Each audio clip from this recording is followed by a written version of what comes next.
자, 우리는 이제 어제부터 산상수훈 마태복음 5장에서 7장의 그 내용을 이제 강의하는 시간을 갖게 되었습니다. 그래서 어제는 한 내용의 전부를 반복할 필요는 없고 큰 내용이 그거죠. 모세가 하나님의 율법을 받아서 이스라엘 백성에게 주었습니다.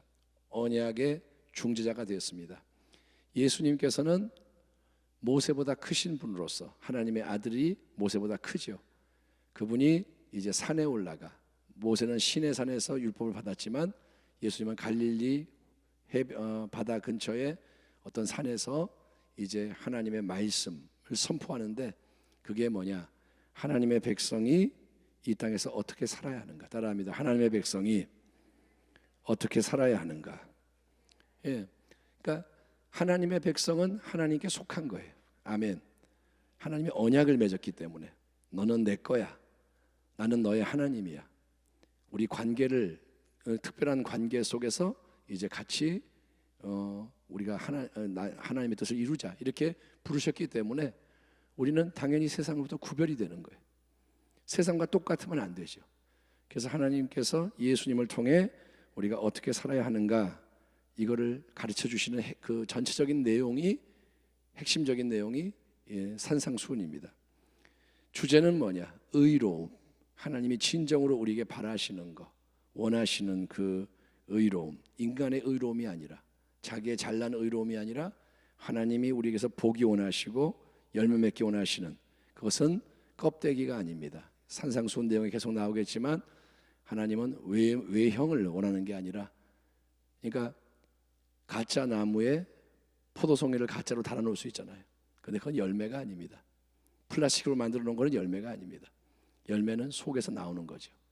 그래서 마음으로부터 삶을 통해 나타나는 의로움, 그거를 하나님이 이제 원하시고, 천국 백성은 그래서 생각하는 거나 태도나 말과 행동 습관, 모든 것이 철저히 하나님 중심이 되어야 한다. 아멘 합시다. 예, 하나님 중심, 신본주의.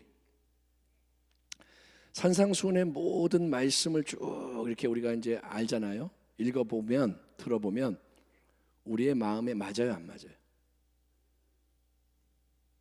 대답 안 하실 거예요? 산상수훈 읽으면 아멘, 아멘, 좋아요, 좋아요, 이런 마음이 들어요? 아니면 어때요? 마음에 안 맞아요. 양심이 있다면 불편해요. 내용이 듣고 나서 기분이 안 좋아요. 왜? 비현실적으로 느껴지는 거예요. 이게 어떻게 현실하고 이게 어떻게 맞냐? 어떤 사업하시는 분이 그러는 거예요. 저한테 한 게 아니라 이제 어떤 목사님한테, 목사님이 서로 사랑하시고 뭐 이렇게 했더니, 목사님, 그건 교회 안에서나 가능한 거고 제가 사업하는 비즈니스 세계는 다른 법칙이 있습니다. 근데 예수님 뭐라 하냐면 비즈니스 세계에서도 하나님의 나라가 임해야 한다 이거예요. 아멘. 학교에서 뭐 공부 잘하려고 컨닝하는 게 그럼 허용되느냐? 아니요. 하나님 나라는 어디서든지 임해야 되는 거예요. 그러니까 비현실적으로 느껴지는 거예요. 우리는 이거 현실하고 안 맞아. 예? 문자적으로 어떻게 이렇게 살 수 있느냐? 이걸 그대로 적용할 수 없다 이거예요. 그래서 사람들은 이거를 다르게 해석하려고 그럴 수도 있고, 누가 지킬 수 있느냐, 이거를 반발이 나오는 거예요. 아주 관심이 없는 사람은 뭐 쳐다보지도 않고, 이걸 대면할 때 마음이 불편해, 반발이 나오는 거예요. 그런데 이거는 예수님이 그냥 이상적인 말씀, 그렇게 하면 참 멋있겠지, 이상을 표현하는 게 아니고 실제로 이렇게 행해라, 열매를 맺어라 주시는 말씀인 거예요. 따라합니다. 산상수훈은 살라고 주시는 말씀이다. 이거는 그냥 배우라고 주시는 말씀이 아닙니다. 이거 알면 똑똑해지니까 알고 있어라, 이게 아닙니다. 이대로 살아라 이거예요. 근데 우리는 그게 불가능해 보여요. 반발심이 생기는 거예요. 세례요한도 그렇고 예수님도 그렇고 처음 메시지가 뭐냐? 회개해라, 천국이 가까이 왔느니라. 천국, 하나님의 통치가 가까이 오기 때문에 너희의 모습, 지금 모습으로 안 된다 이거예요. 바꿔라. 회개는 뭐냐? 방향을 바꿔라, 삶을 바꿔라. 그러니까 진정으로 삶이 변화되기를 힘써라. 삶 전체가 변화되기를 힘을 써라. 세상의 풍조를 따르지 말고, 세상이 그러니까 어쩔 수 없어 이러지 말고 예수님을 따르고 본받음으로써 우리는 예수님이 중심인 거예요. 아멘. 예, 예수님, 그분이 빠지면 모든 게 다 헛된 거예요. 안 돼요 그렇게. 그러니까 예수님을 따름으로써 결국은 하늘 아버지의 진정한 자녀, 백성인 것을 너희가 나타내라 이거예요. 너희가 하나님 자녀잖아. 언약을 맺었잖아. 그러면 그거를 보여줘라 이거예요. 마음에서부터 우러나와서 그것을 나타내라. 빌립보서 2장 12절에 바울이 말합니다. 두렵고 떨림으로 너희의 구원을 어떻게 하라? 이루라. 따라합니다. 너희의 구원을 이루어가라. 구원을, 너희의 구원, 한 사람 한 사람이 이루어가는 거예요. 아멘. 제가 목사인데 가만히 있으면 되는 게 아니라 목사로서 저의 구원을 이루어가고, 장로님은 장로님으로서 구원을 이루어가고, 지금의 그 자리에서 어린아이도 마찬가지 구원을 이루어가는 구원이 있는 거예요. 받은 구원이 있고 그것을 또한 은혜로 이루어가고 나중에 영광스러운 완성이 있는 겁니다. 그러니까 이거는 이상적인 말씀, 이렇게 하면 참 멋있겠지, 그게 아니라 살라는 거고, 특별한 사람에게만 해당되는 말씀이 아닙니다. 그래서 예를 들어서 중세시대에 수도승들이 있었습니다. 성인들이 있었습니다. 그러니까 일반 사람들은 그냥 세상 속에 살면서 세상에 치이고, 근데 수도사들은 수도원에 모여가지고 다른 거 안 하고 조금 일하고 기도하고 막, 그러니까 그런 수도 승인들이 이렇게 산상수훈대로 살아야지, 그렇게 구분을 한 거예요. 성인들, 특별한 거룩함을 이룬 자들이 있어서 중세시대 가톨릭은 성인들의 공로를 힘입어서 하나님께 나아가려고 그랬던 거예요. 예수님은 너무 멀고 그분 너무 무섭고, 예수님은 세상의 심판자, 그러니까 예수님은 무서워서 가까이 못하겠고, 중세시대니까 예수를 모르기 때문에 마리아는 조금 여자니까 인내할 것 같고, 그래서 예수님 엄마한테 비는 거예요. 엄마, 예수님 엄마 좀 얘기 좀 잘해주세요. 그런 식으로. 아니면 성인들, 인간이니까 공로를 힘입어서 남는 공로를 우리에게 좀 주셔서 우리가 은혜를 입게 해주세요. 이렇게 한 거예요. 그런데 여러분, 특별한 사람, 성인들, 수도사, 아니면 영적인 엘리트들, 귀족들, 영적인 귀족, 아니면 목회자들, 평신도 특별한 리더들, 이런 사람들만 산상수훈의 말씀으로 살아라, 이게 아니고, 여러분, 예수님의 뜻은 모든 하나님 나라의 참된 백성에게 해당되는 삶의 가르침인 거예요. 모든 참된 성도에게. 아멘. 당신이 예수를 진정으로 믿는다면 이 말씀이 당신에게 적용되는 거예요. 초신자에게도. 그러니까 우리는 초신자가 오면 너무 어렵게 하면 안 돼, 그런데 처음부터 이 진리를 직면해야 되는 거예요. 처음부터 모든 걸 버리고 나를 따르라. 그게 제자도예요. 아멘. 예. 그러니까 우리가 교회 학교 이제 사역을 저도 오래 했는데, 우리는 어떤 착각을 하냐면, 얘들이 어려서 지금은 몰라요. 그러니까 지금은 그냥 내버두고 시간이 지나면 잘 믿게 되겠죠. 시간이 지나면 믿음이 성장하겠죠. 그럼 거룩해지겠죠. 라고 전제하는데, 어떤 이제 사역자 유명한 분이 하는 말이 그래서 망친다 이거예요. 시간이 지나면 잘 되는 게 아니에요. 처음부터 단추를 잘 꿰야 되는 거예요. 처음부터 이게 진리야 가르쳐줘야 배워서 세워지는 겁니다. 예. 그러니까 어릴 때가 기회예요. 사실은 어릴 때 엄마 품에 있을 때부터 품고 한나처럼 기도하고, 모범을 보여주고, 이래서 이 아이가 엄마 젖과 함께 신앙을 체득해서 세워져야 용사가 되는데, 어릴 때는 뭐 모르니까 놀게 하고 뭐 재미있게 해주고 간식 맛있게 먹여주고, 그러고 나중에 크면 신앙이 생기겠지. 크면 떠나요. 머리 커지면 다 세상 따라가요. 그러니까 우리가 다음 세대를 지금 우리 품 안에 있을 때 잘 세워야 됩니다. 아멘. 품 안에 있을 때가 기회예요. 떠나고 나면 엄마 아빠 말도 안 듣고, 그러니까 어릴 때, 정말 어릴 때, 어릴수록 기회인 거예요. 그러니까 우리 자식은 다 컸어. 낭망하지 마시고. 지나간 건 어쩔 수 없어요. 따라합니다. 지나간 건, 크게 지나간 건 어쩔 수 없다. 옛날에 잘했으면 더 좋지요. 예? 저도 더 내가 좀 다르게 했으면 좋았을 텐데, 그런 마음이 있지만 지나간 건 어쩔 수 없어요. 지금부터. 왜냐? 남은 게 지금 요거밖에 없으니까 지금부터 잘하면 되는 거예요. 그래서 어린아이도 산상수훈 말씀으로 세워져야 합니다. 근데 이 말씀이 우리에게 부딪힙니다. 거북해요. 왜? 인간의 힘으로 안 되니까. 그게 결론이에요. 성경의 모든 말씀 앞에서 결론은 정해져 있습니다. 우리 자신의 인간의 결단, 우리의 힘, 우리의 자원, 인간의 수고 노력만으로는 절대로 하나님 말씀을 이룰 수 없어요. 어떤 말씀도. 여러분, 구약의 율법도 우리가 지키지 못하잖아요. 예? 구약의 율법을 못 지키니까 다 죄인이잖아요. 예수님의 말씀은 더 많은 걸 요구합니다. 우리가 보겠지만 예수님은 속에서부터 진짜가 되기를 원하시기 때문에 이거는 인간이 못해요. 따라합니다. 사람은 할 수 없다. 저도 못하고 여러분도 못하고 아무도 못해. 예. 하지만 절망할 필요가 있다 없다? 없다. 절망하지 마라 이거예요. 왜냐? 내가 은혜의 뿌리를 내림으로 변화되면 되는 거예요. 중요한 단어가 은혜입니다.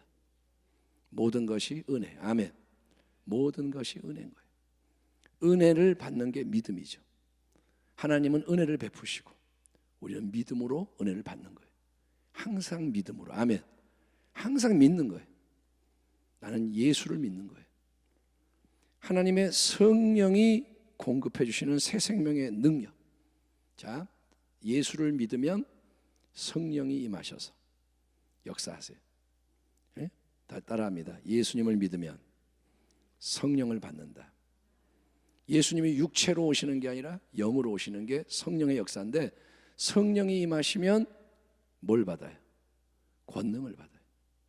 그 권능은 뭐 그냥 기적을 행하고 이런 권능만이 아니라 사랑이 권능인 거예요. 그러니까 성령이 우리 속에 임하시면 생명을 주는 성령의 역사가 일어나는 거예요. 새 생명을. 성령이 뭐냐? 새 생명의 영인 거예요. 성령은 은혜의 영이요, 진리의 영이요, 능력의 영이요, 뭐 여러 가지 성령의 그런 모든 수식어가 있지만 한마디로 말하면 새로운 생명. 그 생명은 누구의 생명이죠? 예수님의 생명. 그건 하나님의 생명, 영원한 생명. 그 생명을 주는 성령의 역사가 생명의 성령의 법인 거예요. 새로운 법이 우리 안에 들어왔어요. 따라합니다. 새로운 법이 내 안에 심겨져서 작동한다. 아멘.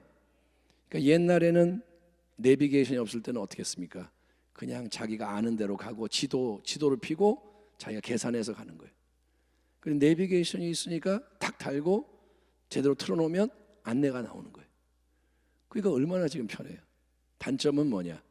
우리의 머리가 비어지죠. 응? 전화번호도 못 외우고 길도 모르고 편하니까. 근데 그거 다 없어지면 큰일 나는 거예요. 이제 내비게이션 없으면 아무 데도 못 가요. 응? 핸드폰 잃어버리면 전화번호 하나도 몰라. 큰일 나는 거예요. 지금 그러니까 단점은 그런 거고 장점은 편해. 그러니까 성령이 오신 게 뭐냐면 내비게이션이 작동하는 거예요. 이전에 없던 내비게이션이. 아멘. 하나님의 뜻은 이거야. 성령이 가르쳐 주시는 거예요. 그래서 이 성령의 능력, 예수 그리스도의 역사는 성령의 생명의 법을 통해서 우리가 하나님의 말씀을 깨닫고 지키도록 하나님이 말씀을 주시는 거예요. 그게 예수님의 산상수훈입니다. 그러니까 예수 안 믿는 사람은 이 산상수훈과 관계가 없어요.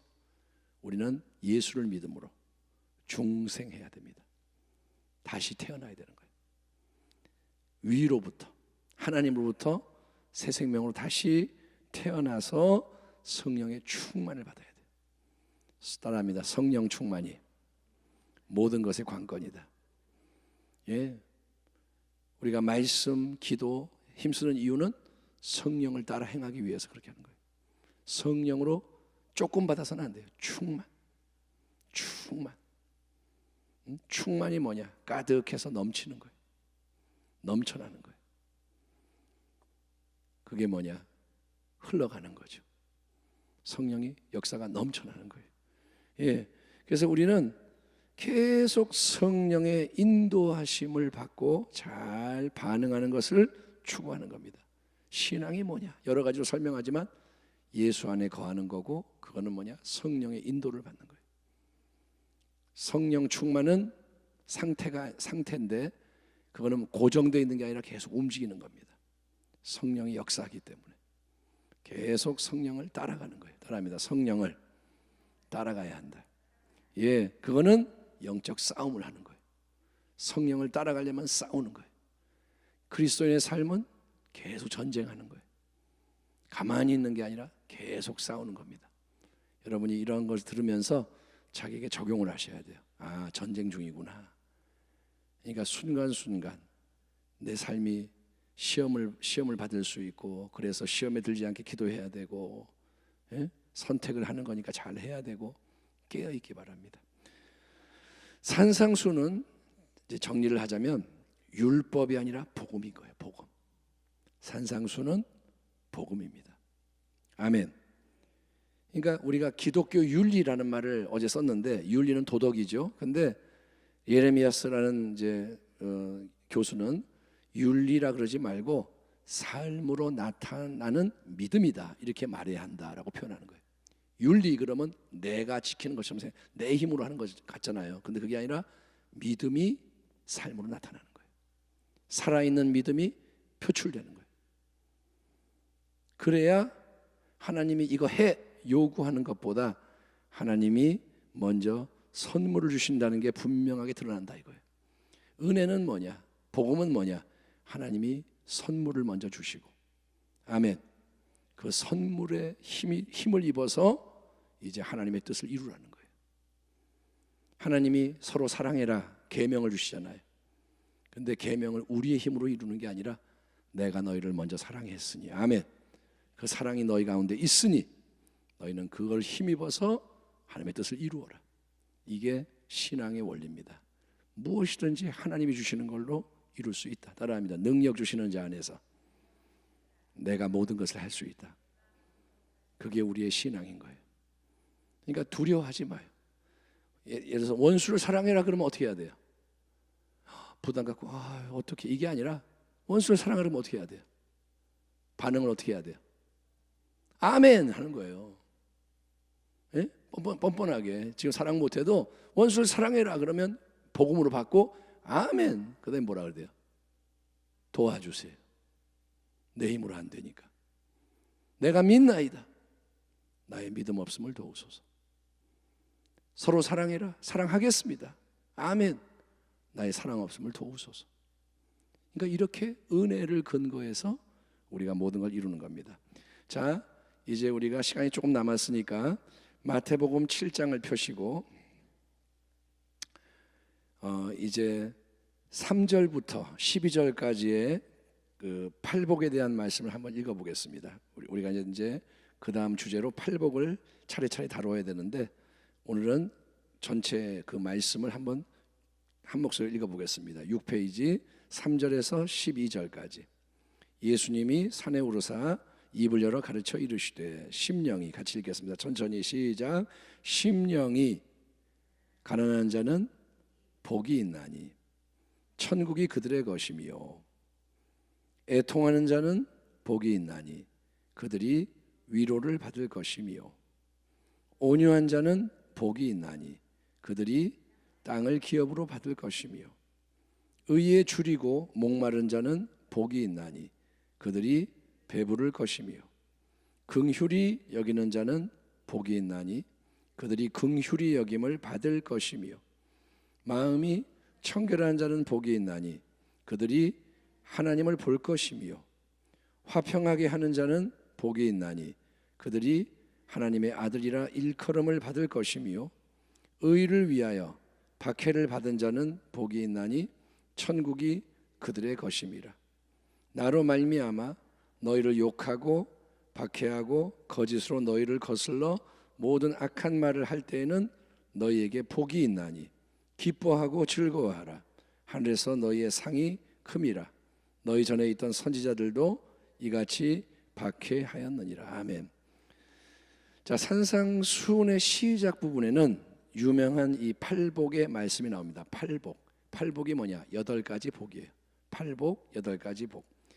산상수훈의 이제 세부적인 여러 가지 지침들을 주기 전에 본론적인 내용을 언급하기에 앞서서 그 모든 것의 핵심, 그걸 엑기스처럼 쫙 이렇게 요약할 때 그게 뭐냐? 이거를 참된 복에 대한 말씀으로 제시를 합니다. 사람은 다 복을 좋아합니다. 어느 나라나 똑같아요. 근데 우리나라 사람들도 복을 좋아하죠. 복. 여러분, 근데 복은 인간이 스스로 만들 수 있는 게 아닙니다. 복은 우리가 만드는 게 아닙니다.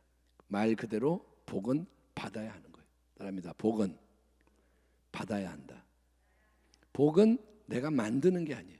받는 거예요. 창세기 1장을 보면 하나님께서 세상 만물을 다 창조하셨죠. 그리고 마지막으로 하나님의 형상과 모양대로 창조하신 인간에게 가장 큰 복을 주세요. 하나님은 만복의 근원. 아멘. 모든 복이 하나님으로부터 오는데 인간에게 특별한 복을 주시는 거예요. 왜냐? 하나님의 형상이기 때문에. 하나님의 형상이란 말의 뜻은 뭐냐? 하나님을 빼어 닮은 존재인 거예요. 하나님이 피조물 중에 자기를 닮은 피조물을 만드시는 거예요. 모든 피조물 속에 하나님의 영광이 함께하고 하나님의 어떤 모습이 들어가 있지만 하나님의 형상이란 말은 하나님을 빼어 닮은, 천사가 하나님의 형상이 아니에요. 사람이 하나님의 형상인 거예요. 그래서 하나님이 뭐라고 복을 주냐? 생육하고 번성하여 땅에 충만하라, 땅을 정복하고 다른 모든 피조물을 다스려라. 예?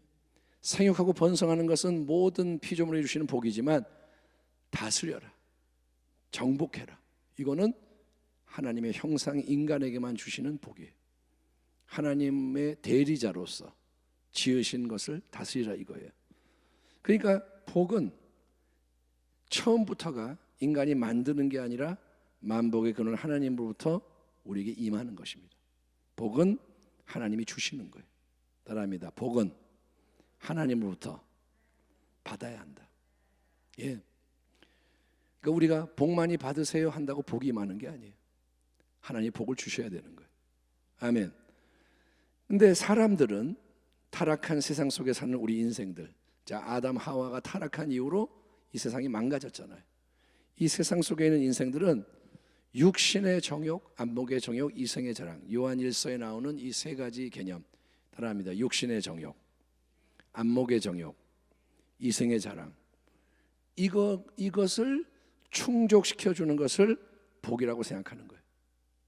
내 육신의 정욕을 채워주고 안목의 정욕을 만족하게 하고 이생의 자랑을 크게 해주는 그것을 복이라고 규정을 합니다. 타락했기 때문에. 그것을 비유하자면 눈이 먼 거예요. 만약에 지금 우리가 눈이 안 보인다면 인생이 확 달라지겠죠. 그렇죠? 힘들어지겠죠? 눈이 안 보이면. 한번 생각해 보세요. 잠깐 눈을 한번 감아 볼까요? 눈을 감아 보겠습니다. 자, 눈을 한번 감아 보세요. 그리고 이러고 산다고 생각해 보세요. 눈을 떠도 됩니다. 지금 이게 눈을 감았을 때는 빛이 느껴지죠. 조금 그래도 빛이 느껴지잖아요. 이게 우리가 눈이 먼 게 아니니까. 근데 시신경이 파괴돼서 완전히 깜깜하다 생각해 보세요. 영적으로 인간이 그런 거예요. 눈이 멀고 그 다음에 영이 죽었어요. 죽었으니 뭐 눈이 먼 정도가 아니죠. 끊어진 거예요. 그러니 세상적인 복을 복이라 그러는 거예요. 모든 사람은 세상의 복을 복이라 그럽니다. 여러분 뭐가 복일까요? 세상에서 금수저로 태어나는 거. 태어났더니 집안이 뭐 어마어마한 집안인 거예요. 유튜브에 보니까 어떤 사우디아라비아 어떤 애는 금수저 다이아몬드 수저. 그러니까 뭐 스포츠카가 뭐 그냥 몇 개가 있고 애가 조그만 애인데 뭐 지가 원하면 유명한 헐리우드 스타도 불러다가 뭐 자기가 뭐 교제할 수 있고 메시도 오라면 오고 그런 부자라 이거예요. 그러면 야, 복 받았다, 참 좋겠다 그러죠. 뭐가 복입니까? 여러분 사업을 하면 대박이 나고 자식들은 잘 되고 생긴 것도 잘생기고 키도 남보다 훨씬 크고 뭐 몸매 좋고 여자 이쁘고 높은 지위 권세 사람들에게 인기가 많고 건강하고 실력 있고 오래 살고 등등. 그게 다 뭐냐? 더 많이 보이는 거를 가지고 더 높아지고 강해져야 한다. 이거를 복이라 그러는 거예요. 근데 여러분 그런 복의 개념을 세상적인 복의 개념을 벗어나지 못하면 예수님을 아무리 오래 열심히 믿어도 잘못된 복을 추구하다가 실패로 끝나는 일을 피할 수 없다. 우리가 복 받기 원하잖아요. 근데 내가 원하는 복이 뭐냐? 세상의 복이냐? 그렇다면 예수를 아무리 믿어도 당신은 본질을 얻을 수가 없는 거예요. 내가 예수 믿는 목적이 돈 많이 버는 거고, 건강 유지하는 거고, 자식들 무조건 잘 되는 거고, 내가 하는 거 성공하는 거고, 이거라면 그거는 예수 안 믿는 사람도 더 많이 가지고 있어요. 예수 안 믿는 사람이 더 부자가 더 많고, 어떤 사람이 그래요. 내가 기도했더니 우리 자식이 하버드 대학 들어갔어요. 하버드 대학 들어가는 사람 중에 예수 안 믿는 사람도 많아요. 그러니까 그런 게 복의 기준이 아니라는 거죠. 내가 그것 때문에 예수를 믿는 거라면 애당초 목적과 동기가 잘못된 겁니다. 그러니까 오늘은 이제 이쯤에서 말씀을 마무리하겠는데, 아무튼 여러분이 이 산상수훈 말씀을 나누면서 마음 깊이 도전을 받기 바랍니다. 제일 큰 은혜가 뭐냐? 내가 변화되는 거예요. 아멘. 여러분, 복이 바뀌어야 돼요. 스데반이 복받은 사람이구나, 이게 깨달아지는 게 복인 거예요. 예? 스데반이 복받은 거구나, 그게 하나님의 은혜구나, 그런 게 은혜구나, 그런 게 영원한 거구나, 이런 게 마음에 와 닿고 나도 그거 원합니다, 이렇게 돼야 남은 인생이 바뀌는 거예요. 우리의 인생 얼마 안 남았습니다. 그러니까 진정한 복이 뭔지를 우리가 하나님 앞에서 깨닫고 그것을 추구하는 주의 백성이 되기를 주의 이름으로 축원합니다. 하나님 감사합니다. 오늘 이 밤에 산상수훈의 말씀, 팔복의 말씀을 이제 시작합니다. 하나님, 우리가 예수를 믿는 게 뭔지를 깊이 깨닫게 하시고 성령의 역사가 뭔지를 체험하게 하시고, 아버지, 복이라는 게 눈에 보이는 것이 영원한 것이 아니라 진정 하나님이 우리를 위해 예비하신 가장 좋은 것이 있다는 것을 우리가 성령을 통해 깨닫고 그것을 위해 구하고 두드리며 찾으며 나아가게 하여 주시옵소서. 기도가 열려지게 해주세요. 아멘. 우리의 호흡이, 영의 호흡이 열려져서 참되게 빛 가운데 걸어갈 수 있도록 우리를 축복하여 주옵소서. 오늘도 귀한 예물을 드리며 마음을 드리며 삶을 드리며 헌신하는 모든 것이 하나님께 영광이 되게 하시고, 우리의 공로가 아닙니다. 우리가 무엇을 행하든 그것은 다 하나님의 은혜로 이루어지는 것이니 영광을 돌리게 하여 주옵소서. 감사하며 예수님의 이름으로 축복하고 기도하옵나이다. 아멘.